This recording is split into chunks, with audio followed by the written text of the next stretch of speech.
जब भी फर्टिलिटी की इश्यूज आते हैं तो मेल पार्टनर जो होता है इससे कई दिनों तक तो वो अनअवेयर ही होता है, उसको पता ही नहीं होती कोई सारी चीजें।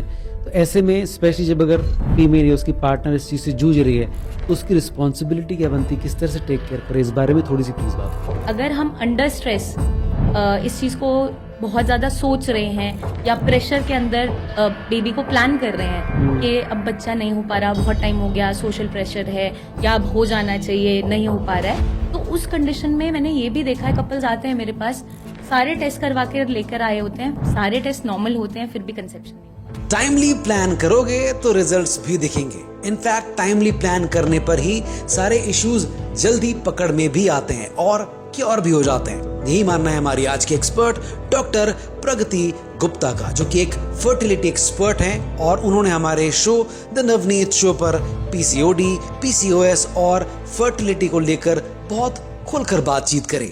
जब एक मेल अल्कोहल लेता है या स्मोक करता है और एक फीमेल लेती है, हाँ। ज्यादा किसकी बॉडी इफेक्ट होती है? तो हमें क्या करना है कि अगर आपकी मेंस्ट्रुअल साइकिल रेगुलर भी है तो हमें ट्राई ये करना होता है कि अगर आपकी टाइमली मैरिज हो चुकी है तो विद इन ईयर्स आप चीजों को प्लान करना स्टार्ट करो as per your comfort. Couples का कंफर्ट रहता है तो आप अपनी चीजों को समझते हुए, अपनी बॉडी को रेडी करते हुए बेबी प्लान करना स्टार्ट कर सकते हो टाइम। अर्ली एज, जैसे ही आपने कहा 12-13 साल में फर्स्ट टाइम किसी बच्ची को पीरियड्स आते हैं, सेलिब्रेट करते हैं अलग अलग, लेकिन वो बच्चियां जिनके साथ सबसे पहली बार ये हो रहा है, उनको कैसे मेंटली प्रिपेयर किया जाए इस चीज को? कभी कभार ड्यूरिंग पीरियड्स क्या हो रहा होता है कि हेवी ब्लड फ्लो बहुत हो रहा है। आपके पीरियड 7 दिन के थे, अब वो 15 दिन हो गए, 15 दिन तक आ रहे हैं और क्लॉट्स आ रहे हैं, तो वो भी रिस्की है, उसको इग्नोर नहीं करना। और ये भी हमें ध्यान देना होता है कि अगर हर साइकिल में ऐसा हो रहा है, वंस इन अ वाइल कभी ऐसा हो गया, ठीक है, आप मिल सकते हो डॉक्टर से एक गाइडेंस के लिए, ऐसा नहीं है। बट अगर लगातार ये 2-3 बार से हो रहा है तो इग्नोर बिल्कुल नहीं करना। देखो, आइडियल एज मतलब कुछ भी ऐसा फिक्स नहीं होता कि कंसेप्शन के लिए यही एज लिखी गई है या यही बताया गया है, ठीक है। लेकिन कुछ स्टडीज भी ऐसी हैं कि अगर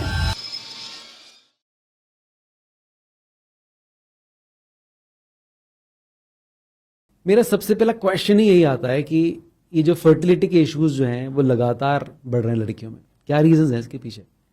fertility issues basically male female partner दोनों के अंदर ज्यादातर देखने को मिल रहा है आजकल। ऐसा नहीं है सिर्फ फीमेल्स में ही है, इन बोथ। बट अगर हम फीमेल्स की स्पेशली बात करें तो लेट एज मैरिजेस की वजह से या सेडेंटरी लाइफस्टाइल की वजह से या फिर आपके जो ईटिंग हैबिट्स हैं जो डिस्टर्ब हो गए हैं उसके कारण से, या फिर मोस्टली देखने को ये मिलता है कि स्ट्रेस लेवल बहुत ज्यादा बढ़ गया है। तो ये कॉमनली फैक्टर्स हैं जो रिस्पॉन्सिबल हैं, या साथ में आपका एडिक्शंस हो गया जो एड ऑन हो गई है फीमेल्स में भी, एक्सेसिव स्मोकिंग, ड्रिंकिंग, वो भी आपके फर्टिलिटी इश्यूज को रेज करता है। अगर अच्छा न्यूट्रिशन डाइट लेते हैं तो क्या अफेक्ट करता है ये आपकी फर्टिलिटी पर? मेल फीमेल दोनों के लिए बात करें। बिल्कुल करता है। अगर हम न्यूट्रिशियस डाइट की बात करें तो ओवरऑल हेल्थ को मेंटेन करने में एक न्यूट्रिशन का बहुत इंपॉर्टेंट रोल है, और स्पेशली आपकी डाइट का, जहां हम बात करते हैं कि आपकी जो डाइट होनी चाहिए वो बैलेंस डाइट होनी चाहिए, जिसके अंदर सारे के सारे न्यूट्रिएंट्स भरपूर होने चाहिए, चाहे आपके माइक्रो न्यूट्रिएंट्स है, चाहे आपके विटामिन्स है, मिनरल्स है, फाइबर है या फ्लूइड्स है। So everything should be in check. Daily routine में हमें उस चीज का ध्यान रखना बहुत इंपॉर्टेंट है ताकि कोई भी बीमारी आप तक ना पहुंच सके। मेटाबॉलिक डिसऑर्डर्स जो आजकल ज्यादा देखने को मिल रहे हैं, हर एज ग्रुप में मिल रहे हैं, ऐसा नहीं है कि 30s और 40s के बाद ही मिल रहे हैं, अर्ली 20s में भी बहुत सी कंडीशंस डेवलप हो रही हैं, मेल्स में, फीमेल्स में मेटाबॉलिक डिसऑर्डर्स है, जैसे आपका हाइपोथायरॉयडिज्म है, डायबिटीज है, ये भी देखने को मिल रहा है, हाइपरटेंशन है, ये भी आपका देखने को मिल जाता है। तो अगर हम शुरुआत से ही अपनी डाइट को अच्छा रखते हैं, एक अच्छा लाइफस्टाइल फॉलो करते हैं, तो डेफिनेटली जो आपकी फर्टाइल एज है वो अच्छी रहती है और फर्टिलिटी इश्यूज नहीं बनते हैं। फर्टिलिटी को एनहांस करने के लिए कोई नेचुरल फूड होते हैं क्या? नेचुरल फूड्स हैं बिल्कुल जो फर्टिलिटी को एनहांस करते हैं। डाइट के अंदर बहुत सी ऐसी चीजें हैं जो आप ऐड ऑन कर सकते हो, जैसे जो लोग वेजिटेरियंस हैं स्पेशली, वो nuts and seeds add on कर सकते हैं अपने डाइट के अंदर, जैसे बादाम, अखरोट है, भिगो के खा सकते हैं, फिग्स हैं, उसे भिगो के खा सकते हैं या वैसे भी खा सकते हो। बट स्पेशली ड्यूरिंग समर्स ये चीजें थोड़ी गर्म होती है, तो आप सोक्ड ही लें तो ज्यादा बेटर है। ये तो आपके सारे नट्स हो गए। अब सीड्स की बात कर रहे हैं जो आजकल बहुत इन ट्रेंड चल रहा है। मैं उसी कह रहा था कि फिर पर्टिकुलर कोई सीड है क्या? पर्टिकुलर सीड नहीं, जो आपके सारे के सारे मल्टीपल जो सीड्स है मिक्सचर फॉर्म में जो हम लेते हैं जी। तो उसके अपने कोई ना कोई बेनिफिट्स हैं। तो ये सारे के सारे seeds basically omega 3 fatty acid enriched होते हैं ठीक जो है। आपकी हेल्थ को भी बूस्ट करते हैं। फर्टिलिटी ऑब्वियसली वो एक ऐसा पैरामीटर है जो आपकी अगर हेल्थ अच्छी रहती है तो वो भी अच्छा ही रहने वाला है, जी। तो उसको भी बूस्ट करते हैं। तो आप पंपकिन सीड्स ले सकते हो, फ्लैक्स सीड्स ले सकते हो, या सनफ्लावर सीड्स हैं, चिया सीड्स है, जी। मखाने रोस्ट करके आप ले सकते हो। इधर आप इसका मिक्सचर बना लो जी, रोस्ट करके, हाँ। या फिर आप इसका पाउडर फॉर्म में मिल्क में मिक्स करके भी ले सकते हैं। जो लोग मिल्क डाइजेस्ट कर लेते हैं वो ले उनके लिए वो सकते हैं, ठीक है। कोई इशू नहीं है। तो ये आप ऐड ऑन कर सकते हैं अपनी डाइट में। जो लोग नॉन वेजिटेरियन है उनके अंदर फिश का काफी अच्छा रोल है। फैटी फिश जो होती है ओमेगा 3 फैटी एसिड इनरिच्ड है, फैट्स भरपूर है उसके अंदर, हेल्दी फैट्स हैं जो आपकी फर्टिलिटी को भी बूस्ट करता है, इवन आपकी हेल्थ को अच्छा रखता है। तो सैल्मन फिश जो स्पेशली माना जाता है Okay. वो काफी हेल्दी मानी जाती है। तो आप ग्रिल्ड फॉर्म में या बेक्ड फॉर्म में किसी भी फॉर्म में आप ले सकते हो। अदरवाइज फिर इसके मेडिकेशंस भी कुछ फिश हाँ, फिश के फिर लिए तो- मेडिकेशन होती है, बट अगर हम नेचुरल वे में, जैसे आपने पूछा था कि नेचुरल फूड है नहीं, जो तो अगर हम ले नॉनवेज ना सकते हैं। खाता हो। हाँ, जो नॉनवेज नहीं खाता, अगर डेफिशिएंसीज बन रही है इधर after taking your seeds and आपका ड्राई फ्रूट, जी। तो हमने सीड फिट में सप्लीमेंट्स भी बनाए हैं जो Okay. फर्टिलिटी को बूस्ट करती है, एनहांस करती है, इवन सपोर्ट करती है। तो आप वो भी ले सकते हैं साथ में, कोई इशू नहीं। ग्रेट। जब भी फर्टिलिटी की इश्यूज आते हैं तो मेल पार्टनर जो होता है इससे कई दिनों तक तो वो अनअवेयर ही होता है, उसको पता ही नहीं होती कोई सारी चीजें।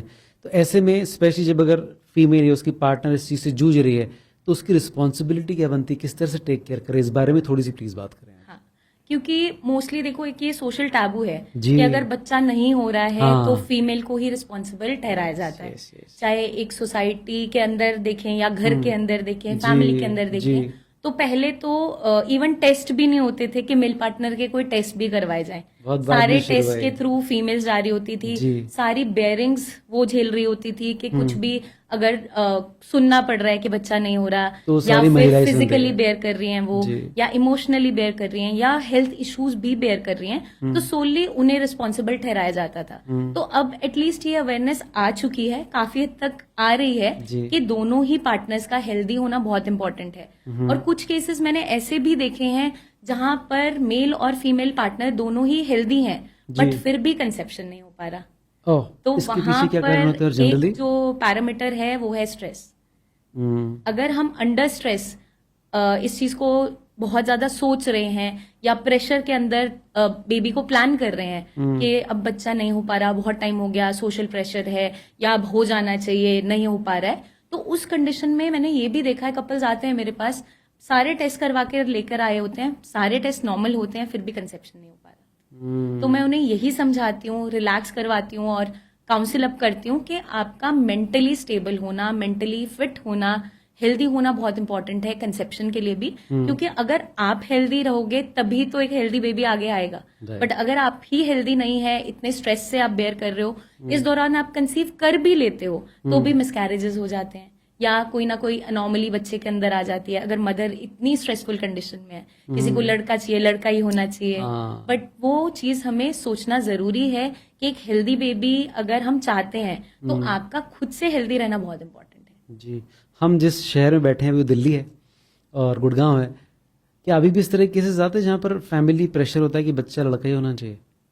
बिल्कुल, देखो ये चीजें देखने को अभी भी मिल जाती हैं। बहुत से आपने केसेस सुने भी होंगे कि आईवीएफ सरोगेसी में या आईवीएफ के केसेस में लोग इसलिए भी जाना चाहते हैं, क्योंकि मैंने एक आईवीएफ स्पेशलिस्ट का ही पॉडकास्ट एक बार सुना था। अच्छा। तो वो खुद ये कह रही थी कि श्योरिटी लोग मांगते हैं कि अगर हम आईवीएफ के थ्रू मैम जा रहे हैं तो लड़का होना चाहिए, बट ऐसा पॉसिबल नहीं होता डायरेक्टली, क्योंकि वो आपके स्पर्म पे डिपेंड करता है, कि फ्यूजन के दौरान डिपेंड करता है कि आपके कैसे जीन्स आगे जा रहे हैं, और बेबी गर्ल या बेबी बॉय वो जेंडर डिसाइड हो पाता है।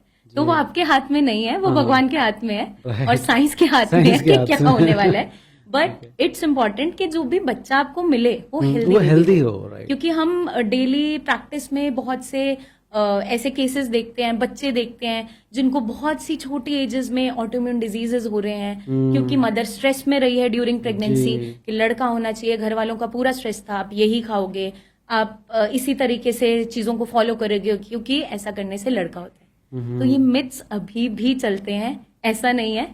ग्रेजुअली इंडिया जैसे जैसे हम अवेयरनेस फैलाते रहेंगे, होपफुली ओवर द इयर्स ये चीज शायद खत्म होती चली जाएगी। जी, वेट लॉस को लेकर भी आजकल दीवानापन है। वेट लॉस को लेकर लगातार लड़कियां बहुत काम कर रही होती हैं अपने शरीर पर। क्या ये भी कहीं ना कहीं इन फ्यूचर प्रॉब्लम क्रिएट करता है फर्टिलिटी के लिए? देखो, वेट लॉस करना गलत चीज नहीं है, बट अगर आप ओवर वेट हो तो ये इम्पोर्टेंट है। आपको जरूरी क्या है, फिटनेस पे काम करना। हम मोस्टली अगर इंडियन सोसाइटी की बात करें तो जो पतले लोग हैं वो अगर एक्सरसाइज करने जा रहे होते हैं तो घर पे भी ये सुनने को मिलता है कि आप क्यों एक्सरसाइज करते हो, आप तो पतले हो, जो मोटा है उसको करनी चाहिए। हाँ। बट ये समझना बहुत इंपॉर्टेंट है कि पतले मोटे होने से फर्क नहीं पड़ता, आपकी ओवरऑल फिटनेस से फर्क पड़ता है। क्योंकि हम डेली रूटीन में जो पेशेंट्स देखते हैं, लीन पेशेंट्स में भी वो बीमारियां देखने को मिल जाती है, जैसे डायबिटीज है या फिर आपका थायराइड इश्यूज हैं या पीसीओडी इवन, जिसको हम कंसिडर करते हैं कि उस फीमेल में होता है जो जिसका वजन ज्यादा है, बट ऐसा नहीं होता। अच्छा। जो लोग लीन भी होते हैं उसमें भी हार्मोनल इश्यूज हो सकते हैं, क्योंकि स्ट्रेस एक फैक्टर है, आपका लाइफस्टाइल एक फैक्टर है। क्योंकि कुछ लोग लीन ही रहते हैं, उनके जीन्स वैसे हैं, कभी भी वो वजन बहुत ज्यादा गेन नहीं कर पाएंगे। ठीक है। बट ऐसा नहीं है कि उनमें बीमारियां नहीं होती। तो हमें ओवरऑल फिटनेस पे काम करना है। वेट लॉस जहां इंपॉर्टेंट है, जैसे कोई ओवर वेट है, उसका वजन नॉर्मल उसके पैरामीटर से ऊपर है, तो वहां पे डेफिनेटली वेट लॉस करना इंपॉर्टेंट है। और आपको वेट लॉस अगर करना भी है तो एक हेल्दी वे में करना जरूरी है, जिसके अंदर आप अपने न्यूट्रिशंस जो न्यूट्रिएंट्स है उसकी कमी शरीर में नहीं होने दे रहे हो। मतलब आप अगर प्रोटीनिशियस डाइट ले रहे हो, अपना जो माइक्रो न्यूट्रिएंट्स है जैसे कि आपके जिंक है, सेलेनियम है, इनकी कमी नहीं होने दे रहे हो, क्योंकि ये मोस्टली आपका देखने को मिलता है कि एग के अंदर ज्यादा है, नट्स में ज्यादा है, तो आपको वो डाइट में रखनी है चीजें। अगर आप खाना कम कर रहे हो या एक्सरसाइज ज्यादा कर रहे हो, उस दौरान आपको ध्यान रखना है कि आप फटीग में नहीं जा रहे हो, क्योंकि आपकी बॉडी अगर फटीग में जाएगी या क्रैश डाइटिंग जो लोग करते हैं वहां पे फर्टिलिटी इश्यूज देखने को मिलते हैं, मेल और फीमेल दोनों में ही। क्योंकि जहां क्रैश डाइट करती है फीमेल, वहां पे उनकी मेंस्ट्रुअल साइकिल डिस्टर्ब होनी स्टार्ट हो जाती है, और जहां मेल्स करते हैं क्रैश डाइटिंग, वहां पे उनका सीधा इम्पैक्ट आता है उनके स्पर्म काउंट पे। तो वो इश्यूज आने लगते हैं। इसलिए कहा जाता है कि क्रैश डाइट नहीं करना आपने, आप हेल्दी वे में एक्सरसाइज करो, स्विमिंग करो, रनिंग करो, जॉगिंग करो, व्हाटसोएवर यू लाइक, जो फिटनेस के लिए आप कर रहे हो। बट ये इंपॉर्टेंट है कि हम क्रैश डाइट पे नहीं जा रहे, हम रेगुलर डेली बेसिस पे अपनी डाइट को हेल्दी वे में मेंटेन कर रहे हैं, तो फर्टिलिटी इश्यूज नहीं आते। आजकल जो ज्यादातर पेशेंट्स आपके पास या ज्यादातर लड़कियां जब ये लड़के आपके पास आते हैं, कॉमनली क्या एक चीज जो आपको लगती है सबसे ज्यादा मेन रीजन बन रही है फर्टिलिटी के पीछे?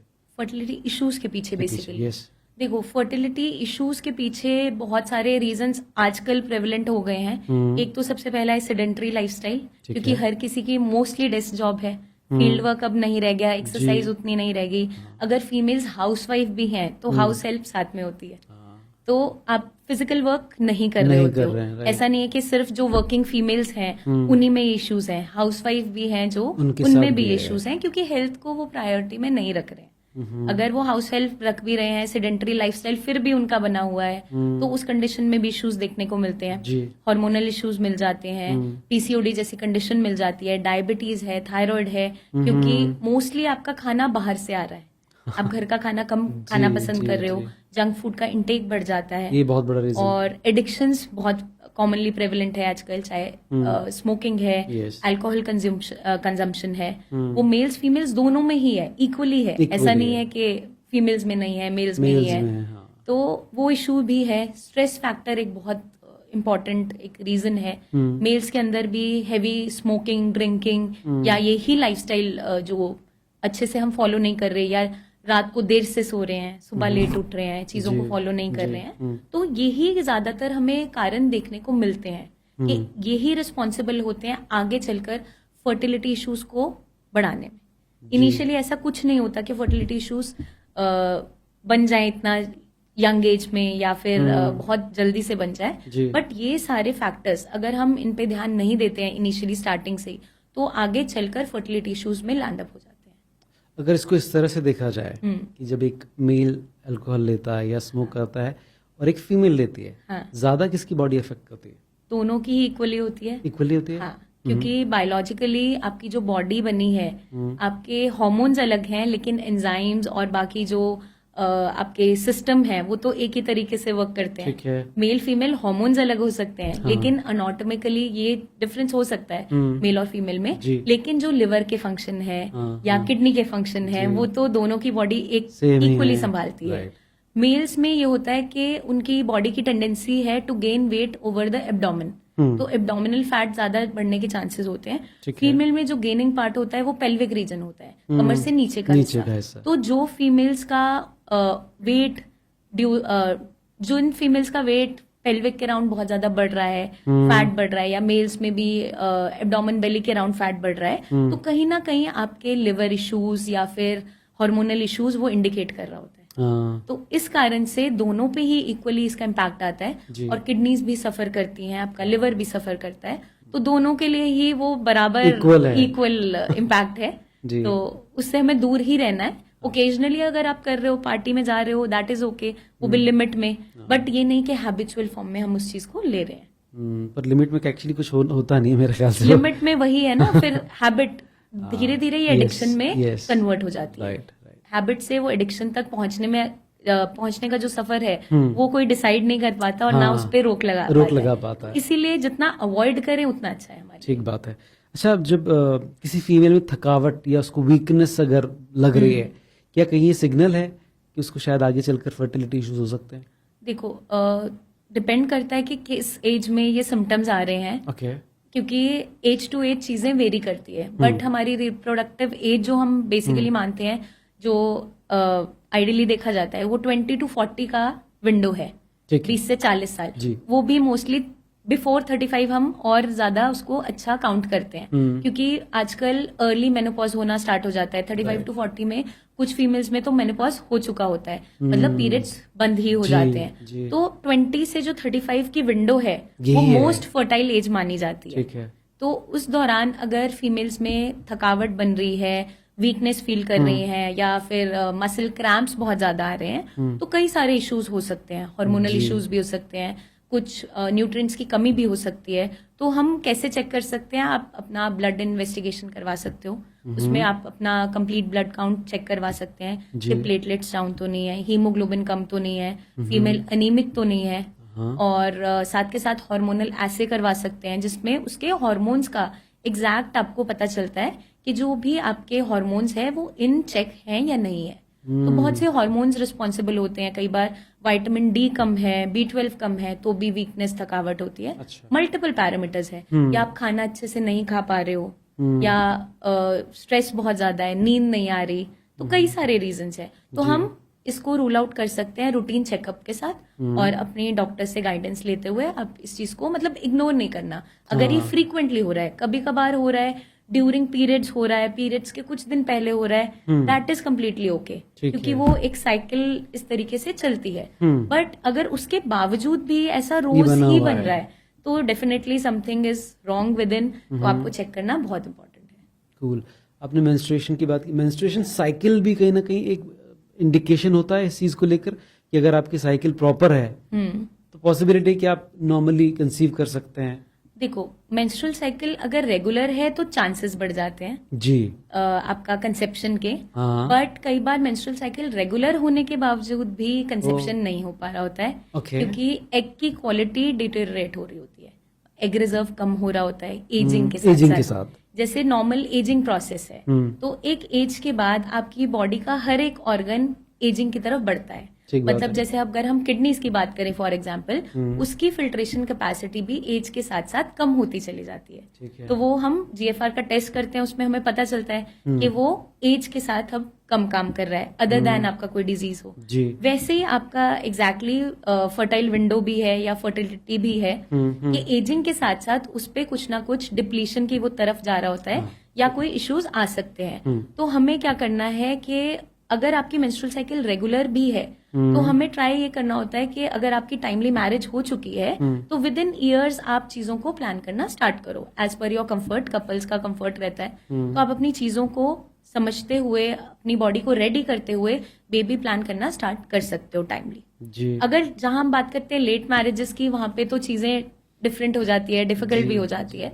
बट ऐसा नहीं है कि उसके बाद भी कंसेप्शन नहीं हो पा रहा होता है। अगर आप शुरुआत से ही आप मान लीजिए आप करियर ओरिएंटेड ज्यादा हैं, वर्किंग फीमेल्स हैं, या आप कोई ऐसी पढ़ाई कर रहे हो जिसमें ऑब्वियसली आपकी एज ज्यादा निकल गई है, सही बात है। तो ऐसा नहीं है कि वहां पे आप अपना पेरेंटहुड का एक्सपीरियंस एम्ब्रेस नहीं कर सकते हो। आपको बस शुरुआत से अपनी हेल्थ पे ध्यान देना है। अगर आप अपनी फिटनेस पे ध्यान शुरू से दोगे, जी। अर्ली एडोलेसेंस से ही उस चीज को अगर सोच लेते हो, समझ लेते हो और हेल्दी लाइफ मेंटेन करते हो, तो कंसेप्शन मुश्किल नहीं होता। तो ये मैंने अपनी प्रैक्टिस में देख लिया जी। कि आपको बस अपनी फिटनेस पे ध्यान रखना है, उन चीजों को जो आपकी फिटनेस को हैम्पर कर रही है उनसे दूर रहना है, और स्ट्रेस से तो कोसों दूर रहना है। तो मैनेजमेंट इंपॉर्टेंट है स्ट्रेस का, हर जी। किसी को स्ट्रेस है लाइफ में, बट मैनेजमेंट करना है अच्छे से। Right. तो अगर हम वो चीज फॉलो करते हैं तो फर्टिलिटी इश्यूज नहीं आते। अब जिनकी मेंस्ट्रुअल साइकिल इरेगुलर होती है, बहुत सी फीमेल्स होती हैं जिनकी मेंस्ट्रुअल साइकिल बहुत इरेगुलर होती है। 1 महीना पीरियड्स आए, 1-2 महीना स्किप हुआ, फिर पीरियड्स आ रहे हैं, या 6 महीने में पीरियड्स आ रहे हैं, तो पीसीओडी या हार्मोनल इश्यूज ज्यादातर ऐसे फीमेल्स में देखने को मिल जाते हैं। ठीक है। बट ऐसा भी नहीं होता कि हाँ। जिनमें आपका issues हैं। ये इश्यूज हैं वो कंसीव नहीं कर पा रही होती। अच्छा। बहुत से एग्जाम्पल्स हमारे पास हैं कि उनमें पीसीओडी भी था, इरेगुलर मेंसेस भी थे, उसके लेकिन बावजूद, जो हाँ। जब भी उनके पीरियड्स आए उस दौरान उन्होंने फिर कंसीव कर लिया। तो एक हेल्दी साइकिल जब भी आ जाती है और ओव्यूलेशन अच्छे से हो गया, एग रिजर्व अच्छा था, तो वो कंसेप्शन के लिए रेडी होती है बॉडी। तो ऐसा नहीं है। ये सारी चीजें ऊपर वाला शायद अपने हिसाब से चला रहा होता है। हाँ, तो डेस्टिनी भी है आपकी, Destiny भी आपका होती है, लक भी है luck उसमें भी है, इम्पोर्टेंट, right. क्योंकि जैसा मैंने आपको बताया था कि कई बार रिपोर्ट्स भी नॉर्मल होती है लेकिन फिर भी प्रेगनेंसी नहीं हो पा रही होती है। हाँ। तो वो तो ऑब्वियसली है ही, जी। बट आपकी बॉडी भी चीजों को रेगुलेट करती है। मेरे ख्याल से एक टाइम पर जैसे एक समय तक आपके पेरेंट आपकी देखभाल करते हैं, बिल्कुल। आपकी हेल्थ को लेकर, आपकी फूड लाइफ स्टाइल, लेकिन उसके बाद आपको खुद को भी अपने ऊपर काम करना होता है। बिल्कुल करना दैट होता इज है। Very important. अगर आप अपनी बॉडी के सिग्नल्स को नहीं समझोगे, वो कुछ ना कुछ इशारे दिखा रही देती होती है होगी, हाँ। अगर आपको कोई तकलीफ बन रही है।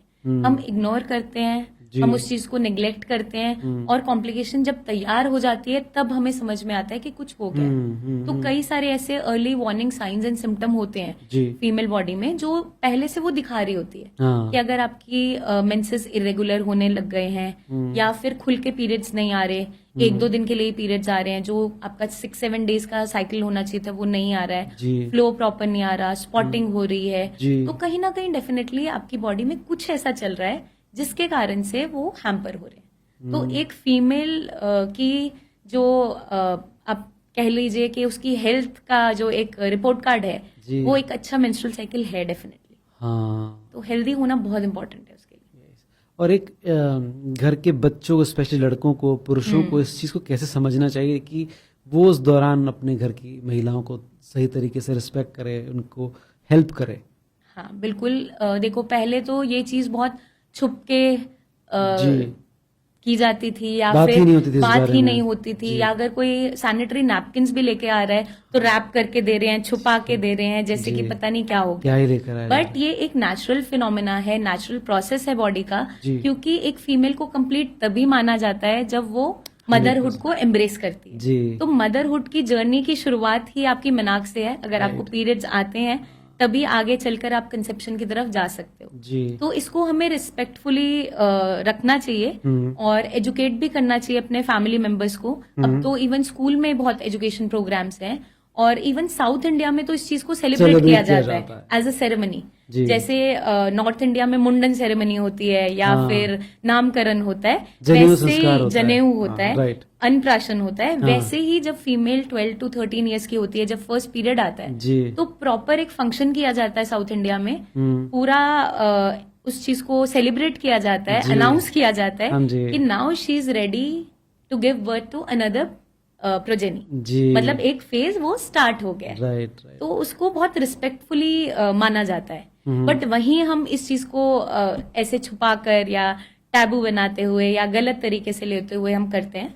बट आजकल क्योंकि हम न्यूक्लियर फैमिलीज में भी रह रहे हैं और बॉयज गर्ल्स ऑलमोस्ट बराबर माने जाते हैं, तो फैमिलीज ट्राई भी करती हैं उस चीज को एजुकेट करना, और बॉयज को भी ये नॉलेज होना बहुत इंपॉर्टेंट है, चाहे उनकी सिस्टर्स हो, चाहे उनकी मदर्स हो, चाहे इवन आगे उनका पार्टनर है। तो उसके लिए जानना समझना जरूरी है कि उस दौरान फीमेल कितने पेन से बेयर करती है, कितने पेन को बेयर करती है ड्यूरिंग द मेंस्ट्रुअल साइकिल। अगर मम्मी उस टाइम खाना नहीं बना के दे पा रही या आप पे गुस्सा ज्यादा कर रही है तो आपको वापस से नहीं चिल्लाना है, क्योंकि वो बहुत ज्यादा पेन से गुजर रही है, चाहे क्रैम्पिंग हो रहा है या उठ नहीं पा रही। कुछ लोगों में बहुत ज्यादा डिस्मेनोरिया होता है, वॉमिटिंग हो जाती है, खाना नहीं खा पाते, जमीन पे लेट जाती हैं फीमेल्स, इतना पेनफुल होता है। तो आपको वहां पे उनकी हेल्प करनी है, उनको आप हॉट बैग एक दे दो और कुछ उनके लिए आप या तो काढ़ा बना के दे सकते हो, जैसे अजवाइन का काढ़ा बना के दे दिया, या उनके लिए आप मेडिसिन ले आए, या थोड़ा सा अपना काम उस दिन के लिए खुद कर लिया और उन्हें सपोर्ट किया, क्योंकि उस दौरान सपोर्ट की नीड होती है एक फीमेल को। वो 4-5 डेज होते हैं जिसमें उसे सपोर्ट की नीड है, otherwise through out the month वो आपके लिए सारा काम करती हैं और कभी कंप्लेन नहीं करती हैं। बट उस दौरान अगर आप हेल्प कर देते हो तो आपका रिलेशनशिप भी अच्छा रहता है, अगर पार्टनर की बात करें, और डेफिनेटली अगर मदर है, सिस्टर है, उनकी भी हेल्प हो जाती है। तो ये बहुत इंपॉर्टेंट है। अर्ली एज, जैसे ये आपने कहा 12-13 साल में जब फर्स्ट टाइम किसी बच्ची को पीरियड्स आते हैं, सेलिब्रेट करते हैं अलग अलग, लेकिन वो बच्चियां जिनके साथ सबसे पहली बार ये हो रहा है, उनको कैसे मेंटली प्रिपेयर किया जाए इस चीज? डेफिनेटली हमें अपनी डॉटर्स को, अपनी बहनों को, या अपने आगे जो भी हमारी अगर ग्रैंड डॉटर्स है, हमें एक एज पे खुलकर उनसे बात करना बहुत इंपॉर्टेंट हो जाता है। आजकल स्कूल में इसीलिए ये प्रोग्राम्स भी ऐड ऑन कर दिए हैं, अवेयरनेस। इवन जब हम लोग स्कूल में थे, मुझे याद है 6th स्टैंडर्ड में जो हमारी क्लास टीचर्स होती थी या टीचर्स होती थी, हमें रिगार्डिंग पीरियड्स वो चीजों को समझाती थी। तो उस दौरान क्या होता था, मोस्टली चाहे कॉन्वेंट स्कूल था, बट बॉयज को बाहर निकाल दिया जाता था क्लास से। तो अब वो चीज नहीं होनी चाहिए, कॉमनली लिया जाता है, कॉमनली वो सेशन लेना चाहिए। और इक्वली उस चीज को समझाना बहुत इंपॉर्टेंट है, क्योंकि दोनों के लिए ही वो इम्पोर्टेंट है, जरूरी है। बट उस टाइम तक भी वो चीजें वैसी थी कि टैबू था उस टाइम भी। हाँ, टैबू था। चाहे स्कूल में एजुकेशन थी, कॉन्वेंट स्कूल्स थे, कोएड स्कूल्स थे, फिर भी मुझे ध्यान है कि गर्ल्स की अलग से क्लास ली जाती थी और बॉयज फिर बाद में जाके पूछते थे, मैम ने क्या बोला बताओ। तो उन्हें बहुत क्यूरोसिटी होती थी कि ऐसा क्या बताया जो हमें बाहर निकाल दिया है। तो इसलिए उनकी क्यूरोसिटी को समझाते हुए, चीजों को अच्छे से एजुकेट करते हुए, और एजुकेशन बहुत इंपॉर्टेंट है और इस पैरामीटर पे बहुत जरूरी है। तो आई गेस जो प्रोग्राम्स एड ऑन कर दिए हैं वो बहुत ही अच्छा किया है एड ऑन करते हुए। राइट। अच्छा, मेंस्ट्रुएशन साइकिल पीरियड्स के दौरान आजकल ये एक कॉमनली कहा जाता है कि फीमेल्स को छुट्टी दी जानी चाहिए 4 दिन की। Is it okay for your side, from your side, ये ठीक है? देखो, अब इस पे हम खुलकर कमेंट नहीं कर सकते, क्योंकि फीमेल टू फीमेल वेरी करती है कंडीशन। ठीक है, अगर मैं पर्सनली बात करूं तो मैंने ड्यूरिंग प्रेगनेंसी, ड्यूरिंग पीरियड्स, हम हमेशा काम करते रहे हैं। कभी मैंने पेशेंट देखना नहीं छोड़ा, कभी मैंने काम करना नहीं छोड़ा, या मैंने छुट्टी ली हो। तो हर एक फीमेल का अपना एक पेन बेयरिंग वो होता है कि कितने % तक वो बेयर कर पा रही है। तो ठीक है, अगर आप कंफर्टेबल नहीं हो तो आप ऑफ ले सकते हो, बट उसके लिए ऐसा नहीं है कि छुट्टी दे ही देनी चाहिए, क्योंकि आपका रेगुलर रूटीन हैम्पर होता है और आप उतना ज्यादा उस चीज को मतलब समझ नहीं पाते हो कि क्या चल रहा है, क्योंकि रेस्ट करने से भी वो चीज सॉल्व नहीं होती। क्योंकि इवन पीरियड्स में कहा जाता है कि आप एक्सरसाइजेस कीजिए। तो काम को छोड़ने के बाद तो मैं नहीं करूंगी कि काम छोड़ दो, बट हाँ, कंपैरेटिवली आप अपना आराम से वर्क कर सकते हो। लाइट एक्सरसाइजेस आपको करनी चाहिए उस दौरान। अगर आपको बहुत ज्यादा मतलब हेल्थ इश्यूज नहीं बन रहे, कि पेन सिवियर नहीं हो रहा, या ऐसा लगता है कि मैं कंफर्टेबल फील कर रही हूँ, तो जितने लेवल तक आप बेयर कर पा रहे हो आप हल्की एक्सरसाइज करो। जैसे कि हल्की वॉक करना है, स्ट्रेचिंग है हल्की फुल्की, वो आपके पेन को रिलीव ही करेगी। वो आपको बेटर जो इफेक्ट्स है वो ही देती है, रादर देन आपका कोई भी ऐसा कंडीशन को तैयार करना जो बहुत कॉम्प्लिकेटेड हो जाए। क्योंकि ब्लोटिंग हो रही होती है उस टाइम पे, क्रैम्पिंग हो रही होती है, तो आप हल्की हल्की अगर एक्सरसाइज करते हो, एक ही जगह बैठे नहीं रहते हो, तो आपकी जो वो 4-5 डेज का पीरियड है वो अच्छा निकल जाता है। अदरवाइज पेनफुल ज्यादा रहता है। तो मोबिलिटी रहना बहुत इंपॉर्टेंट है, क्योंकि ये डिजीज कंडीशन नहीं है। ये एक नॉर्मल फिनोमेना है जो हर महीने आपके साथ होने वाला है। आपको बस समझना जरूरी है अपनी बॉडी को, कहाँ पे मुझे रेस्ट की जरूरत है, कहाँ पे मुझे एक्सरसाइजेस की जरूरत है, कहाँ मुझे न्यूट्रिशन की जरूरत है, हाइड्रेशन की जरूरत है। तो वो आपकी बॉडी खुद आपको बताती है। क्योंकि हर किसी की जो मेंस्ट्रुअल साइकिल है, सिम्टम्स अलग होते हैं, हर किसी की जो सिवियरिटी है वो अलग होती है। किसी को पेन ज्यादा होता है, किसी को पता भी नहीं चलता कि दर्द हो रहा है। मेरी एक ट्रेनर थी, वो कहती थी, मैम मुझे 4-5 दिन कुछ नहीं होता, मैं आराम से क्लासेस भी लेती हूँ, करवाती भी हूँ। वहीं किसी और से मैंने बात की तो वो कह रहे, मैम मैं तो बेड से नहीं उठ पाती। तो वो हर किसी की बॉडी है, सही उस कहा। हिसाब से राइट, तो उसके अकॉर्डिंग एक्ट किया जा उसके अकॉर्डिंग एक्ट कर सकते जी। पीएमएस या पीरियड में सिर्फ मूड स्विंग्स होते हैं या फिर कुछ और सीरियस इश्यूज भी होते हैं? पीरियड से पहले का जो फेज है 1 वीक प्रायर, One उसे week prior. हाँ पीएमएस कहा जाता है। ये जो आपका पीएमएस Pre, फेज है, हाँ। प्री मेंस्ट्रुअल सिंड्रोम कहा जाता है ठीक इसे है। बेसिकली। हाँ। तो इसमें बेसिकली क्या होता है, आपकी बॉडी अब मेंस्ट्रुएशन के लिए रेडी हो रही है, आपकी यूट्राइस जो लाइनिंग है वो शेड ऑफ हो रही है। ठीक तो है। आपकी बॉडी में ना उससे just 1 week prior, 10 days prior, female to female vary करता है कि उनका साइकिल कैसा चलता है। तो चेंजेस आ रहे होते हैं, हार्मोनल चेंजेस चल रहे होते हैं। फीमेल्स इरिटेबल हो जाती है, मूड स्विंग्स हो रहे होते हैं, कुछ में वो बिल्कुल शांत हो जाएगी, डिप्रेसिव हो जाएगी, कुछ में चिड़चिड़ी हो जाती हैं, गुस्सा कर रही होती हैं, घर वालों पे चिल्ला रही होती हैं। जी। तो पार्टनर भी समझ नहीं पा रहा होता है कि अचानक से ये क्या हो गया है, या बच्चे भी सोच रहे होते हैं कि मम्मी इतना चिल्ला क्यों रही है। जी। बट उनकी बॉडी में कुछ चीजें चल रही होती है उस दौरान। उनकी बॉडी में थकावट हो रही होती है, कुछ लोगों को हेडेक बहुत बन रहा होता है, 2-3 दिन पहले प्रायर माइग्रेन वाले सिम्टम्स आते हैं ड्यूरिंग, वैसे उन्हें माइग्रेन नहीं होता लेकिन मेंस्ट्रुअल साइकिल के प्रायर उन्हें ये बनता है। तो कुछ ना कुछ इश्यूज चल रहे होते हैं जिसके रहते ये रिएक्शन सामने से मिल रहा होता है। ओके। उन्हें शोर अच्छा नहीं लगता, या कोई चीख रहा है या चिल्ला रहा है या कोई उनसे बात भी कर रहा है, तो उस दौरान मैं यही गाइड करूंगी उनके पार्टनर्स को या उनके फैमिली मेंबर्स को कि थोड़ा सा काम डाउन उन्हें करें, जैसा वो कह रही हैं उनकी बात उस दौरान सुन ले, मान ली जाए तो वो आप अपोज नहीं करोगे उन्हें तो वो शांत रहेंगे कुछ हद तक, क्योंकि बॉडी बहुत कुछ अंदर चेंजेस चल रहे होते हैं जिसके कारण से वो ऐसे रिएक्ट कर रहे होते हैं। उनकी नेचर वैसी नहीं होती, हाँ। पर हार्मोनल changes इश्यूज के और कारण सर्जरीज होता की वजह से उनकी बॉडी पे वो इम्पैक्ट आ रहा होता है। जी। तो उस दौरान चंडी चढ़ जाती है उन्हें। तो उससे बचने के लिए उपाय यही है कि सामने वाला थोड़ा शांत रहे, उन्हें समझे, उनसे बात करे कि एक्चुअल में क्या हो रहा है, क्योंकि उन्हें खुद ही समझ नहीं आ रहा होता है कि क्या हो रहा है। क्योंकि बॉडी वहां पे दर्द कर रही है, न्यूट्रिशन की कमी हो रही है, हाइड्रेशन अच्छा नहीं है क्योंकि खाना खाने का मन नहीं कर रहा है, और वहां पे इश्यूज चल रहे होते हैं। तो दैट्स वाई। अच्छा, पीरियड्स के दौरान कौन से ऐसे साइंस हैं जिनको गर्ल्स को इग्नोर बिल्कुल नहीं करना चाहिए? During periods, Yes.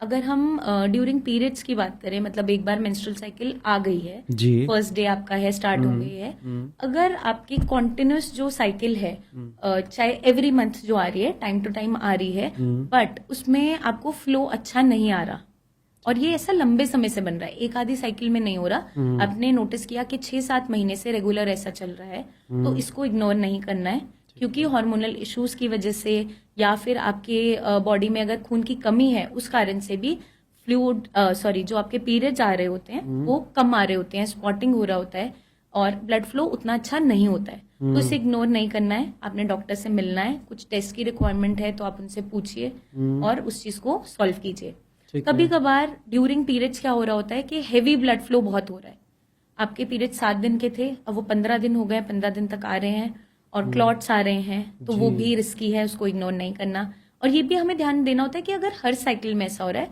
Once in a while कभी ऐसा हो गया, ठीक है, आप मिल सकते हो डॉक्टर से एक गाइडेंस के लिए, ऐसा नहीं है, बट अगर लगातार ये 2-3 बार से हो रहा है तो इग्नोर बिल्कुल नहीं करना। या पेन सिवियर है जो आप सहन नहीं कर पा रहे हो, आप चक्कर खा के गिर जा रहे हो, इतना पेन की सिवियरिटी है, तो इसे भी इग्नोर नहीं करना। हल्का फुल्का पेन होता है, किसी को थोड़ा ज्यादा भी होता है, लेकिन अगर इतना सिवियर है कि कहीं ब्लैकआउट हो जा रहा है, आप गिर जा रहे हो, तो इग्नोरेंस नहीं दिखानी है, क्योंकि सीरियस अंडरलाइंग इश्यूज बन रहे होते हैं। कई बार ड्यूरिंग पीरियड्स अपेंडिसाइटिस बन जाता है, क्योंकि अंदर इन्फ्लेमेशन चल रहा है, दर्द हो रहा है, क्रैम्प्स हो रहे हैं, वो बाकी ऑर्गन्स पे भी प्रेशर डाल रहा है, तो पीरियड्स के दौरान कई बार अपेंडिसाइटिस बन जाता है, जो पेनफुल कंडीशन बन रही होती है, मतलब एक्यूट एब्डोमेन में लैंड अप कर देती है, और उसको हम इग्नोर नहीं कर सकते। तो ये चीजें हमें ध्यान में देनी है। अदरवाइज अगर सब कुछ ठीक चल रहा है, रेगुलर ऑन टाइम आ रहे हैं, तो कोई इशू नहीं। अगर बात करें मेंस्ट्रुअल हाइजीन प्रोडक्ट्स की, लाइक पैड्स हो गए, कप्स हो गए, बाकी सारी, इनके सिलेक्शन भी कहीं ना कहीं इफेक्ट करता है चीजों को? देखो, एज सच सिलेक्शन इफेक्ट नहीं करता, बट इम्पोर्टेंट ये होता है कि हम हाइजीन को मेंटेन करें। ठीक है। अगर आप पैड्स यूज कर रहे हो तो टाइमली उनको चेंज करना इंपॉर्टेंट है। ऐसा नहीं है कि आपने 8-9 घंटे एक ही पैड यूज कर रहे हो और चेंज नहीं किया, तो इन्फेक्शंस होने के चांसेस होते हैं, जो आपकी बॉडी में अंदर यूट्रस तक भी ट्रैवल कर जाते हैं अगर वहाँ हाइजीन नहीं मेंटेन किया। कुछ लोग ये बोलते हैं ड्यूरिंग पीरियड्स हम नहा नहीं रहे, तो उस चीज को भी अवॉइड करना है। आपको हाइजीन अच्छे से मेंटेन करना जरूरी है उस दौरान। अगर आप मेंस्ट्रुअल कप्स भी यूज कर रहे हो तो उसको अच्छे से स्टेरिलाइज करना और उसको इस्तेमाल करना जरूरी है। टेम्पॉन्स यूज कर रहे हो तो टाइमली चेंज करना है। तो ये इम्पोर्टेंट है कि हम हाइजीन को इस तरीके से मेंटेन करें कि सफाई जितनी हम रख सकें उस दौरान उसे रखें, ताकि आपको और कोई बीमारी साथ में ना स्टार्ट हो जाए। तो हाइजीन बहुत इंपॉर्टेंट है उस दौरान। और पब्लिक टॉयलेट्स का अगर आप इस्तेमाल कर रहे हो ड्यूरिंग पीरियड्स तो आपको खास ध्यान रखना है, क्योंकि सब ज्यादा इन्फेक्शन होने के चांसेस बढ़ जाते हैं उस दौरान। तो वो थोड़ा सा आपको ध्यान रखना होगा। अब हम बात करने जा रहे हैं वर्किंग वुमेन के बारे में, क्योंकि आजकल जो लाइफस्टाइल है बड़ी ड्रास्टिकल चेंज हुए पिछले 10-12 सालों में, और इसके चलते भी शायद फर्टिलिटी के इश्यूज लगातार बढ़े। क्या देखते हैं आप, ये कॉर्पोरेट कल्चर और लगातार काम करने ने फर्टिलिटी को अफेक्ट किया है महिलाओं की?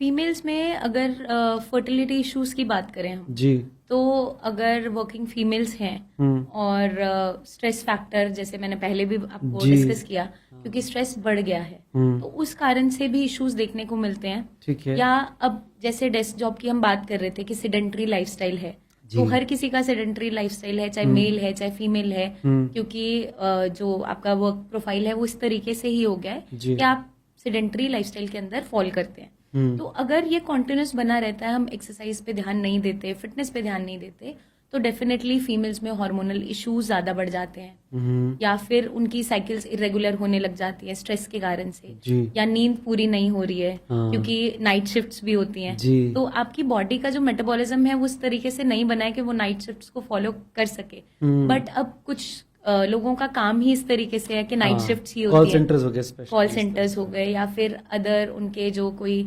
बहुत सारी चीजें हैं जिसमें नाइट शिफ्ट्स रहती हैं। तो ठीक है, उसको आप कर सकते हैं, लेकिन अपनी हेल्थ को प्रायोरिटी देते हुए। अगर आपको लग रहा है आप उस चीज को नहीं फॉलो कर पा रहे हैं, इट्स टाइम टू स्विच। आप बेटर ऑप्शन के लिए स्विच हमेशा कर सकते हो, क्योंकि हेल्थ इज वेल्थ, उससे बढ़ के कुछ नहीं है। क्योंकि हम जो भी कुछ कर रहे हैं एट द एंड अपनी आगे लाइफ को बेटर बनाने के लिए कर रहे हैं, लेकिन अगर हेल्थ ही नहीं है, उसको हमने स्टेक पे रख दिया तो कोई फायदा नहीं, मतलब है? कोई फायदा नहीं है। तो उस चीज को हमें थोड़ा सा बैलेंस करते हुए चलना है। काम करने को मैं मना नहीं कर रही कि आप काम छोड़ दो, डेफिनेटली आपका वो पैशन है, अगर उसको फॉलो करो, बट स्ट्रेस को मैनेज करते हुए आप मेडिटेशन करो, योगा करो, या आप अपनी हॉबीज को जरूर फॉलो करो। अपने ऊपर 1 घंटा जरूर निकालो, मतलब डेली रूटीन में अपने आप को टाइम जरूर दो। तो अगर हम इन चीजों को फॉलो करते हैं तो फर्टिलिटी इश्यूज या हेल्थ इश्यूज कुछ भी नहीं आएंगे, अगर हम इन चीजों को कोप अप करते हुए चलते। अगर बात करें लेट नाइट्स की या स्ट्रेस की या मील स्किप करने वाली चीजें, ये बहुत बड़ा प्रॉब्लम क्रिएट करते हैं इसमें। ये देखो ओवरऑल हेल्थ को हैम्पर करते हैं, और फर्टिलिटी तो एक पार्ट है उसका, हेल्थ बॉडी का या आपके प्रोसेस का या आपकी टोटल लाइफ की जर्नी का। बट अगर आपकी हेल्थ ही इफेक्टेड है तो डेफिनेटली फर्टिलिटी इश्यूज तो बनेंगे ही बनेंगे। ठीक बात आप है। खुद ही हेल्दी नहीं हो तो आगे एक हेल्दी बेबी को बर्थ कैसे दोगे? अगर हम फीमेल्स की ही बात करें, अगर उनका यूट्रस हेल्दी नहीं है, या फिर उनकी मेंस्ट्रुअल साइकिल ही रेगुलर नहीं है, स्ट्रेस लेवल बहुत ज्यादा है, खुद की बॉडी में इतने इश्यूज है, ओबेसिटी है, हार्मोनल इश्यूज है, या डायबिटीज है, तो उस कंडीशन में डेफिनेटली आपकी जो प्रेगनेंसी भी अगर होती है, क्योंकि कंसीव कर जाती है फीमेल्स, ऐसा नहीं है कि कंसीव नहीं करती नेचुरली, बट या तो वो कई बार मिसकैरेज हो जाते हैं, या जब डिलीवरी होती है उस दौरान कॉम्प्लिकेशंस बहुत होती है, प्री एक्लेम्पशिया की कंडीशन बन जाती है, मतलब बीपी शूट अप कर जाता है, कॉम्प्लिकेशन बढ़ जाती है। तो अगर हम चाहते हैं कि आपकी जो प्रेगनेंसी की जर्नी है वो स्मूथ रहे, तो पहले से ही अपनी फिटनेस पे, मेंटल हेल्थ पे काम करना बहुत इंपॉर्टेंट हो जाता है। एक स्ट्रेट क्वेश्चन पूछता हूँ, क्या 30 साल की एज के बाद कंसीव करना बहुत मुश्किल काम होता है, या जैसे हम लोग पहले ही बात कर रहे थे कि कई बार ये थोड़ा सा ऊपर नीचे भी होती है चीजें, तो क्या किस तरह से देखते हैं आप इसको? देखो आइडियल एज मतलब कुछ भी ऐसा फिक्स नहीं होता कि कंसेप्शन के लिए यही एज लिखी गई है या यही बताया गया है। ठीक है। लेकिन कुछ स्टडीज भी ऐसी हैं कि अगर आपका बिफोर 30 फर्स्ट चाइल्ड हो जाता है, तो उस दौरान अगर आप ब्रेस्ट फीड अच्छे से कर देते हो तो आपके जो ब्रेस्ट कैंसर है उसके रिस्क काफी हद तक कवर हो जाते हैं, चांसेस कम हो जाते हैं। तो ऐसी काफी सारे आर्टिकल्स हैं, स्टडीज हैं।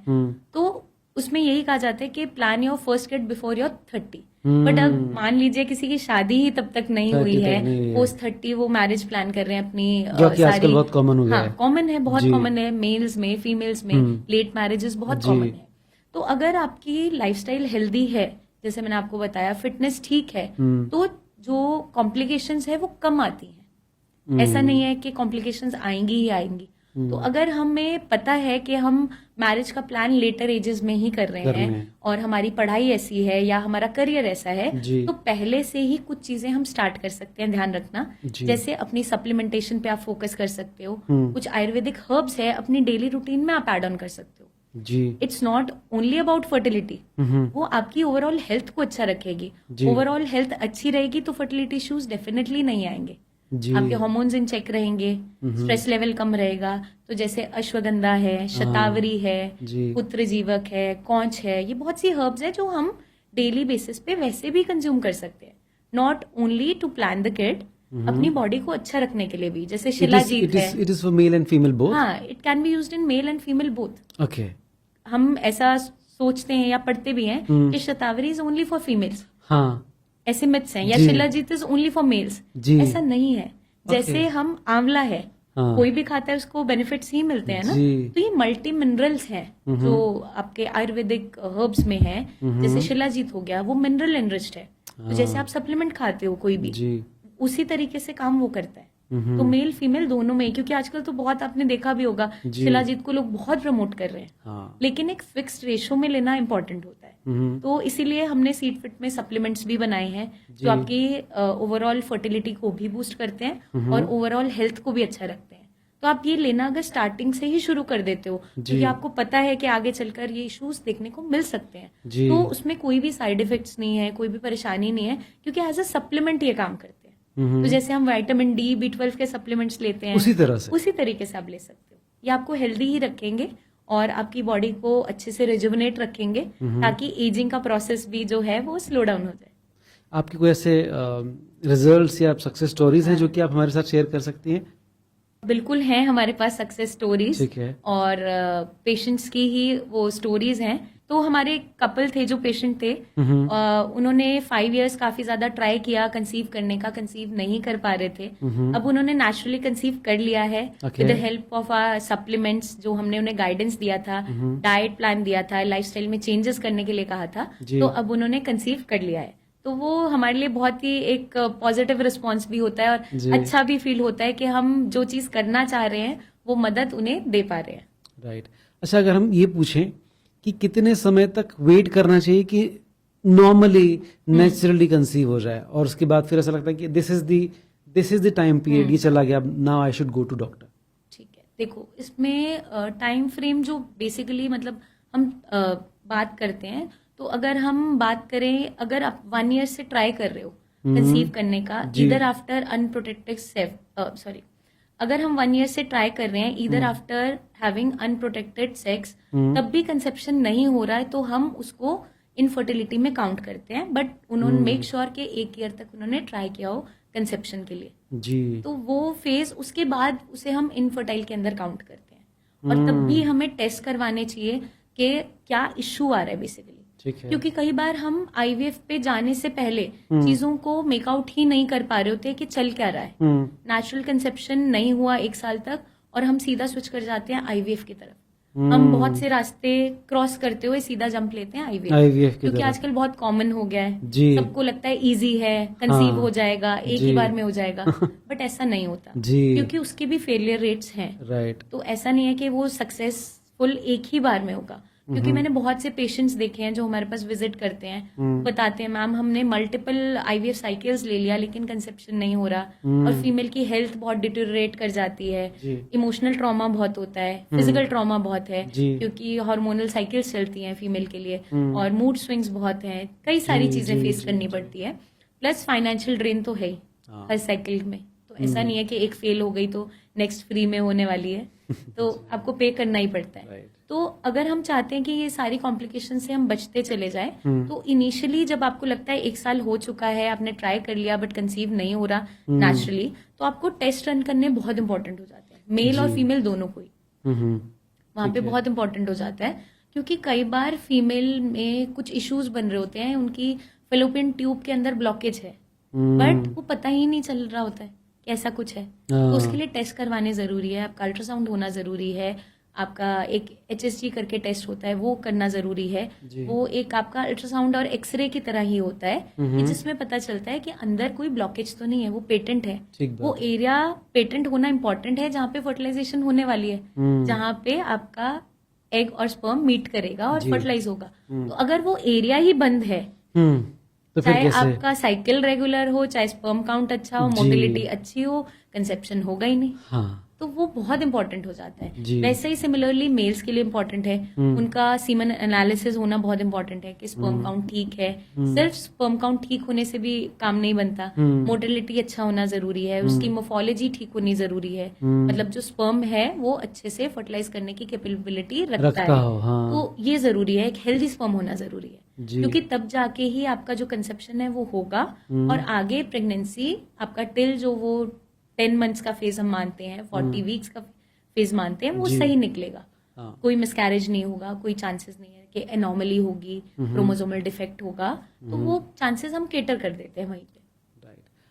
IVF पर जाने के पहले क्या कोई ऐसे मेडिकेशंस हो सकते हैं कि हम उसको ट्राई कर लें तो पॉसिबिलिटी बढ़ जाती है कि नेचुरली आप कंसीव कर लें? ऐसा कोई बिल्कुल मेडिकेशन है? possible होता है, मेडिकेशन है, लाइफस्टाइल है, कई हर्ब्स हैं, Okay. आपका सप्लीमेंटेशन है जो वो कर जाता है, जैसे example? मैक्सिमम केसेस में कर जाता है। ओके, बट हम क्योंकि सीधा भागते हैं IVF की तरफ, तो हम उस चेन को ही स्किप कर जाते हैं, हाँ। हम वो ब्रेक करते हुए जाते ठीक है। हैं। अदरवाइज हमें वो चेन को फॉलो करते हुए जाना चाहिए। ठीक है। IVF एक खराब चीज नहीं है, मैं बिल्कुल कहूंगी, लेकिन उसको आपको समझना है कि आपके लिए जरूरत है या नहीं। हाँ, अब वो इस तरीके से बन गया है कि हर किसी को बस IVF पे जाना है, बच्चा नहीं हो रहा, ट्राई किया, कुछ लोग तो 6 मंथ्स मुश्किल से ट्राई करते हैं, नहीं हो पा रहा, हम IVF डॉक्टर से मिलेंगे, हम आगे ट्रीटमेंट फॉलो करेंगे। वो ये नहीं समझते कि प्रॉब्लम कहाँ आ रही है।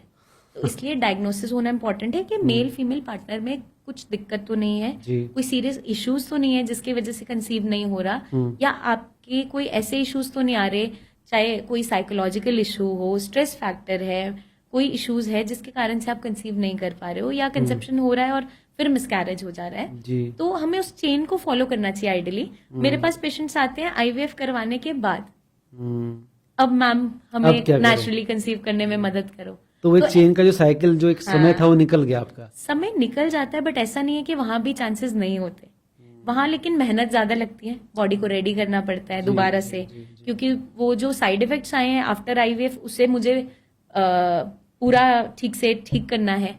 तो उनकी लाइफस्टाइल, डाइट में चेंजेस, उन्हें पूरा नरिशमेंट देना पड़ता है, न्यूट्रिशन देना पड़ता है, सप्लीमेंटेशन करना पड़ता है, तब मैं जाके उन्हें नेचुरल प्रोसेस के लिए रेडी करती हूँ। तो मेरा काम लंबा हो जाता है। अगर वो चेन ब्रेक करे बिना आते हैं तो मेरा काम थोड़ा शॉर्ट हो जाता है, और उनके लिए भी थोड़ा उनके लिए भी beneficial इजी हो रहता जाता होगा, है। राइट? तो ये समझना जरूरी है कि कहाँ पे IVF की नीड है, कहाँ पे नहीं है, और हमें इस चीज को फॉलो करते हुए, सप्लीमेंट्स का सपोर्ट लेते हुए, आयुर्वेदिक हर्ब्स जैसे मैंने आपको बताया, पुत्रजीवक है, शतावरी है, अश्वगंधा है, शिलाजीत है, जी। जो हेल्पफुल होते हैं आपके कंसेप्शन के लिए, आपकी फर्टिलिटी को बूस्ट करते हैं, ओवरऑल वाइटैलिटी को सपोर्ट करते हैं, तो उसके लिए आप वो पहले से भी ले सकते हो। जी। और ड्यूरिंग द आप अगर ट्राई कर रहे हो और नहीं हो रहा है कंसीव, तब भी आप स्टार्ट कर सकते हो, अंडर द गाइडेंस आप शुरू कर सकते हो।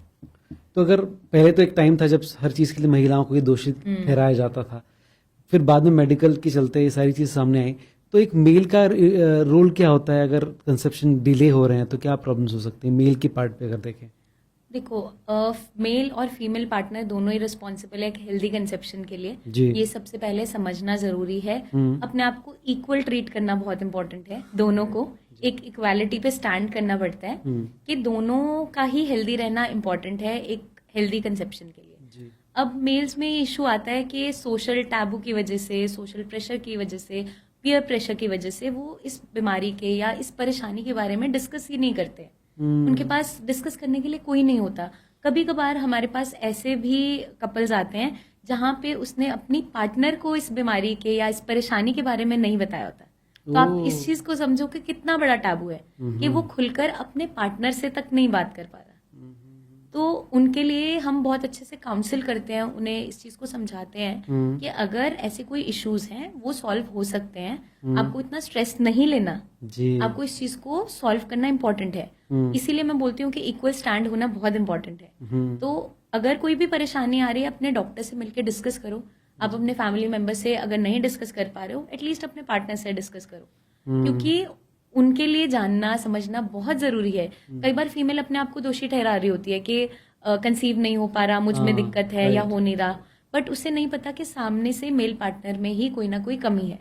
अगर वो कमी आ भी रही है तो उसको सॉल्व कीजिए। जी यहाँ ये समझना जरूरी है कि पेरेंट्स बनने के लिए आपको एक इक्वल प्लेटफॉर्म पे आना जरूरी पड़ेगा, है, हाँ। तभी आप एक बेबी को रेस कर पाओगे और एक हेल्दी प्रेगनेंसी भी प्लान कर पाओगे। आगे आपको उसे पालना है तो भी साथ मिलकर पाल पाओगे। जी तो वो समझना जरूरी है। कोई भी इश्यूज अगर आ रहे हैं, स्पर्म काउंट में आ रहे हैं, स्पर्म काउंट लो हो गया है, कई बार मॉर्फोलॉजी में इश्यूज आ रहे होते हैं, स्पर्म उतना अच्छा नहीं बन पा रहा है, कोई ना कोई कॉम्प्लिकेशन आ रही है, स्पर्म की मोटिलिटी में इश्यूज आ रहे हैं, तो कंसेप्शन नहीं हो पा रहा होता है, जी या आपके मेल बॉडी में ही कोई ना कोई डेफिशिएंसीज बन रही है, जिसके कारण से आपका स्पर्म काउंट तो ठीक है, जी। लेकिन वो इतनी कैपेबिलिटी नहीं रख पा रहा कि वो एक एग को फ्यूज करके एक बेबी आगे कंसीव कर पाए। जी तो वहां पे ये चीज को समझना जरूरी है, अपने न्यूट्रिशन पे भी काम करना है। इस बीमारी के बारे में, हम बीमारी नहीं कहेंगे, इस कंडीशन के बारे में Condition, yes. बात करना बहुत जरूरी है, कम्युनिकेट करना बहुत जरूरी है। जी। अगर आप कंफर्टेबल नहीं हो घर वालों से बात करने के लिए, तो आप अपने डॉक्टर से इसके बारे में डिस्कस कीजिए, खुल के बात कीजिए, क्योंकि अगर हम खुलकर बात ही नहीं कर पा रहे, कहीं ना कहीं वो ट्रॉमा कॉज कर रहा होता है, वो स्ट्रेस कॉज कर रहा होता है, और ड्यूरिंग इंटरकोर्स भी परफॉर्मेंस प्रेशर के रहते बनता हुए होगा, right, हाँ। आपको ऐसी कंडीशंस बन रही होती है जैसे इरेक्टाइल डिसफंक्शन, जबकि आपकी बॉडी में कोई भी ऐसी कंडीशन नहीं थी जिसके कारण से वो बने साइकोलॉजिकली, लेकिन इम्पैक्ट आ रहा होता है।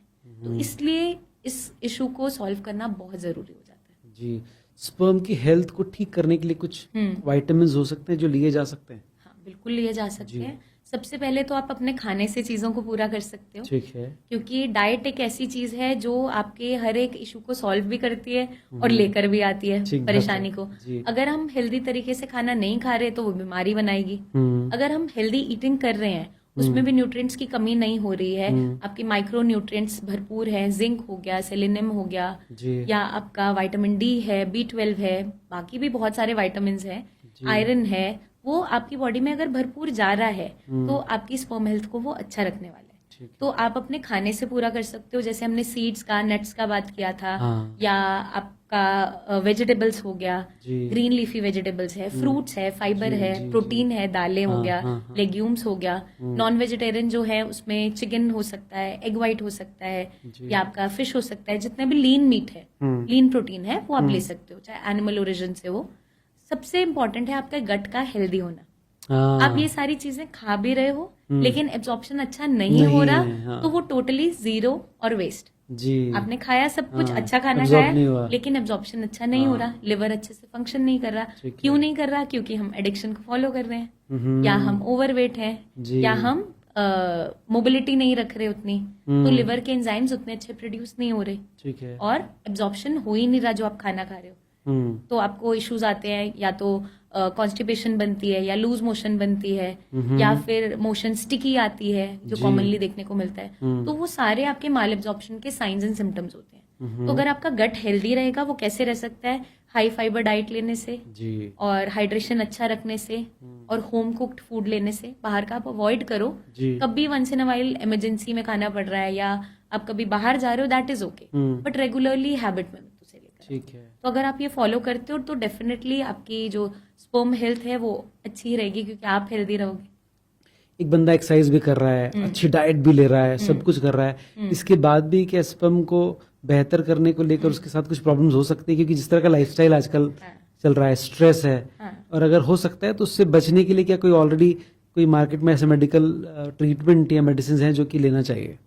देखो कुछ लोग जिम भी जाते हैं, एक्सरसाइज भी करते हैं, खाना भी अच्छा हेल्दी खा रहे हैं, फिर भी फर्टिलिटी इश्यूज आ रहे हैं। ऐसा नहीं है कि नहीं आते उनमें, आते हैं, बिल्कुल आते हैं। तो जैसे हमने बोला था, स्ट्रेस एक बड़ा पैरामीटर है, जी, जी। वो हर चीज को वहां पे नलिफाई कर देता है। आपकी जितनी भी अच्छी हैबिट्स थी वो सब उसको उसने गायब हो काट गई। दिया अगर स्ट्रेस वहां पर ठीक आ है। गया।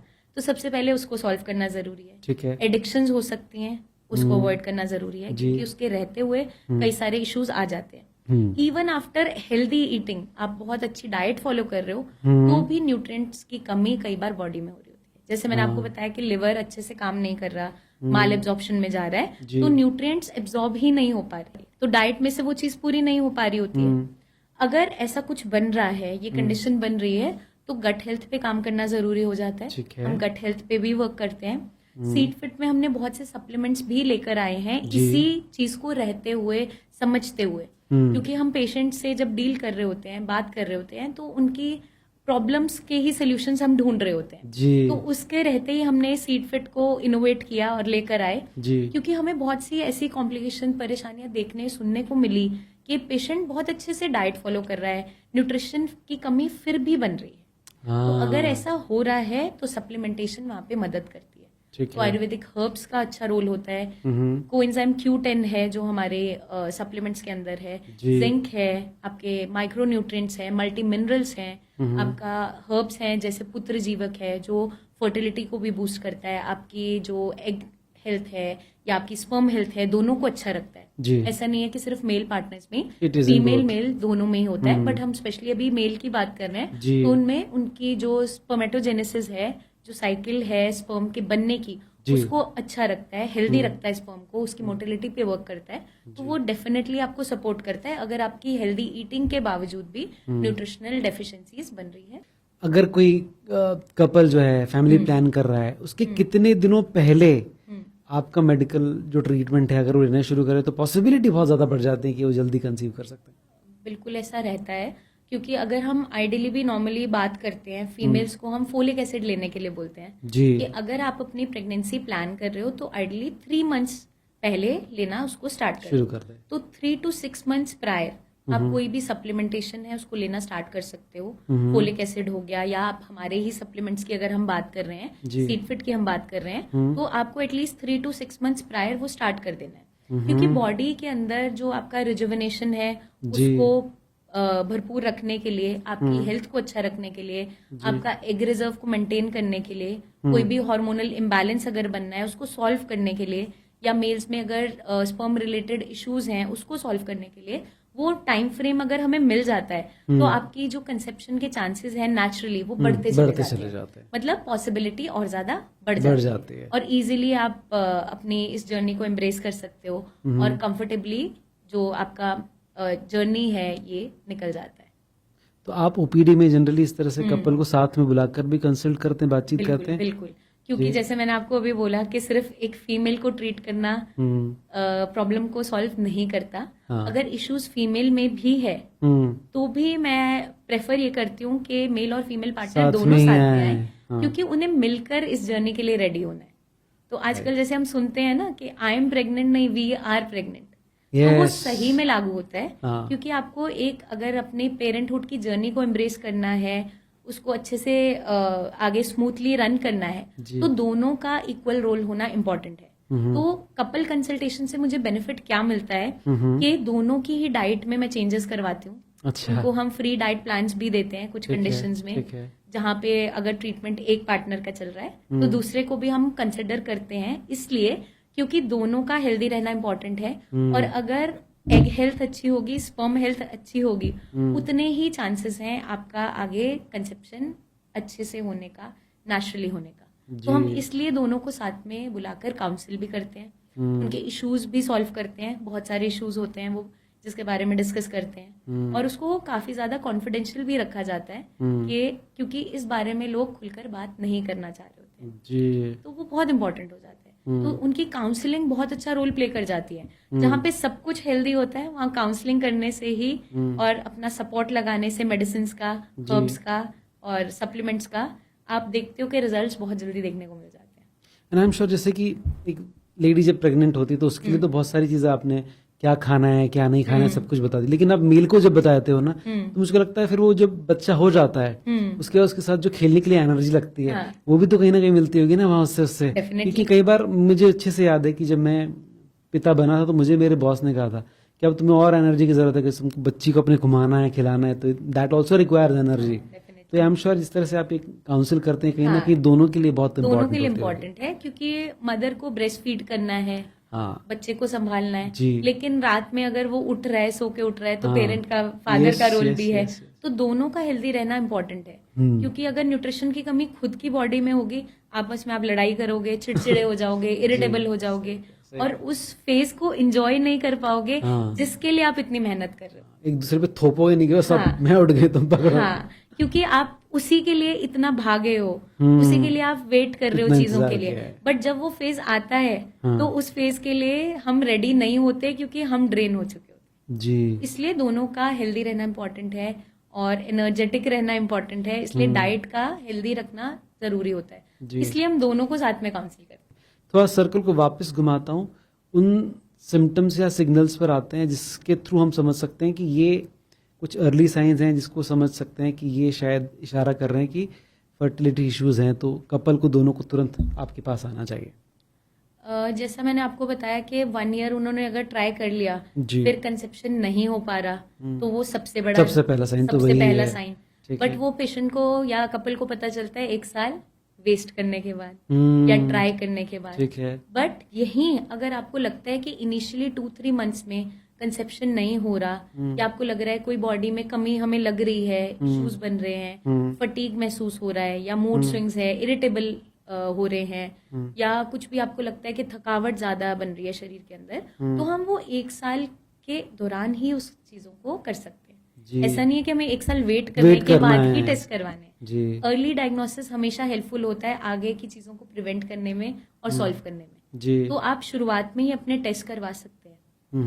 जितने भी मैंने आपको हार्मोनल ऐसे बताया था, मेल्स के भी होते हैं हार्मोन टेस्ट, आपका सीमन एनालिसिस होता है मेन में, उनका भी अल्ट्रासाउंड होता है कि कोई इशू तो नहीं बन रहा है, या कोई ऐसे कॉम्प्लिकेशन तो नहीं आ रही है जिसके रहते हुए आपको कोई परेशानी आगे देखने को मिल रही जी, है। जी। और फीमेल्स में भी हो सकता है। तो ये सारे टेस्ट हमें इनिशियली डॉक्टर की गाइडेंस में उनसे मिलते हुए आप करवा सकते हैं। रूटीन चेकअप हो गया कि मिनरल्स और विटामिन्स की ही डेफिशिएंसीज हैं दोनों में, तो वो आप प्लान करने से पहले ही अगर करवा लेते हो तो आप उस पर वर्क कर पाते हो और उस चीज को सप्लीमेंट कर पाते हो, और वहीं वो प्रॉब्लम सॉल्व हो जाती है और जल्दी इजी कंसेप्शन हो जाती है। बड़ा रूप ले उसके पहले ही आप उसके ऊपर काम कर उस चुके पे आप होते हैं। शुरुआत में ही काम कर सकते हो, तो वेट करने की जरूरत नहीं है।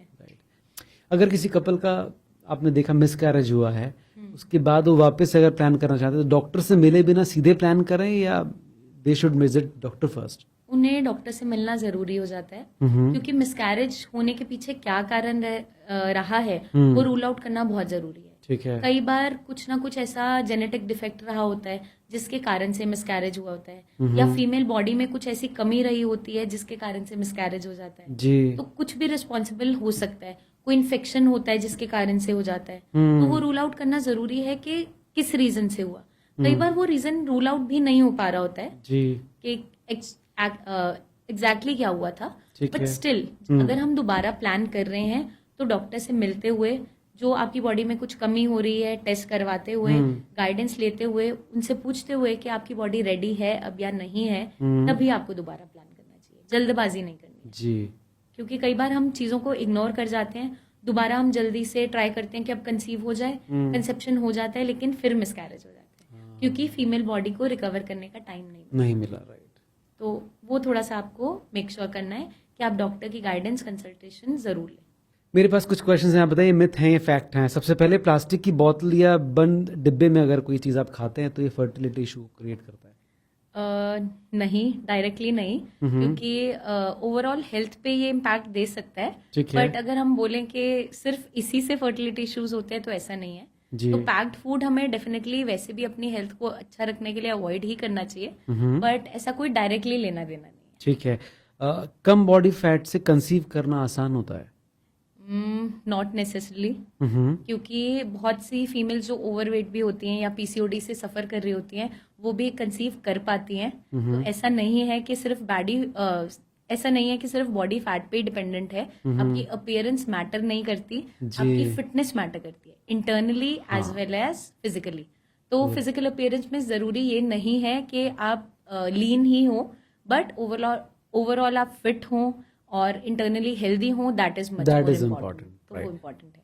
मोबाइल या लैपटॉप लैब पर रखकर आप काम करते फर्टिलिटी इश्यूज पॉसिबिलिटी है कि बढ़ सकते हैं?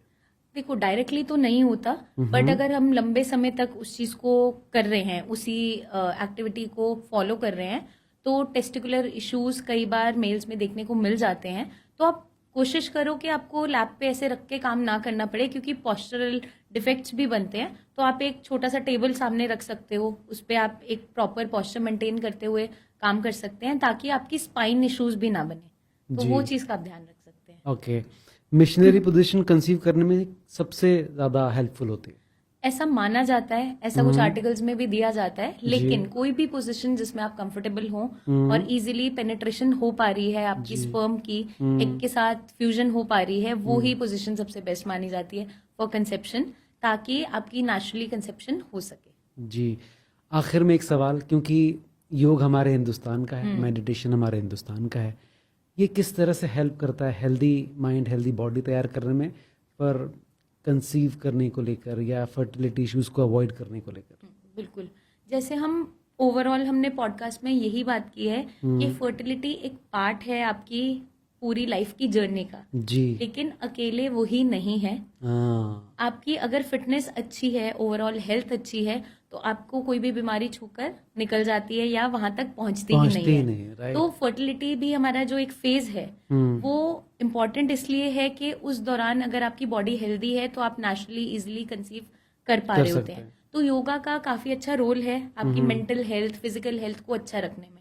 इसलिए हम दोबारा वहीं पे वापस आ रहे हैं, उसको फॉलो कर रहे हैं, और काफी लोग इस चीज को रेगुलर बेसिस पे भी फॉलो करते हैं। बहुत से सेलिब्रिटीज में भी आपने देखा होगा कि योगा की हेल्प से ही उन्होंने अपनी फिटनेस को मेंटेन किया है, जैसे शिल्पा शेट्टी एक बहुत बड़ा एग्जाम्पल है जी। और आपने देखा होगा करीना कपूर भी इवन आफ्टर डिलीवरी, जो सेकेंड डिलीवरी भी थी, उन्होंने योगासन और सब कुछ स्टार्ट कर दिया था। जी। और मैंने उनके इंटरव्यू में एक चीज ये भी देखी थी, तो उन्होंने कहा था कि जब सेकंड बेबी मेरा हुआ है तो मुझे बहुत टफ हो गया था वेट लूज करना, उतना स्टैमिना नहीं था, तो योगा ने मेरी मदद की है उसको दोबारा से वापस लाने में।